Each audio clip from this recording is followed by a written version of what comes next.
आज आहे मी एकटीच घरी जेवायला. आता एकटीला काय स्वयंपाक करायचा हा मला पडलेला मोठा प्रश्न. पण माझ्या डोक्यात एक छान रेसिपी आहे. चला मग वेळ न घालवता ती रेसिपी तुम्हाला दाखवते.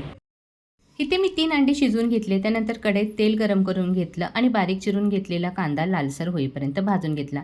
कांदा भाजून झाल्यानंतर त्यामध्ये अद्रक लसणाची पेस्ट टाकली. त्यानंतर मी घालून घेतल्या 2 मिरच्या आणि उभा चिरून घेतलेला टोमॅटो मऊसूत झाला. त्यानंतर मी घालून घेणारे सर्व बेसिक मसाले म्हणजे बिर्याणी मसाला, घरगुती मसाला, हळद आणि मीठ. आता तुमच्या लक्षात आलंच असेल मी काय करणार आहे. मी करणार आहे अंडा बिर्याणी. आणि हो, मी भलेही एकटी घरी जेवायला असले तरी पण मी स्वतःसाठी चमचमीत करून खाते. अंडी छान मसाल्यांमध्ये छान भाजून झाल्यानंतर आपण ह्यामध्ये भात परतून घेऊ. झाली मग आपली काही मिनिटातच अंडा बिर्याणी तयार. आता अंडा बिर्याणी म्हणा किंवा अंडा भात म्हणा, पण आपण एकटं घरी असताना काहीतरी स्वतःच्या जीवाला चमचमीत करून खाल्लेल्याचं समाधान नाही का? चला तर मग माझा व्हिडिओ आवडला तर लाईक, शेअर, सबस्क्राईब करा आणि या जेवायला.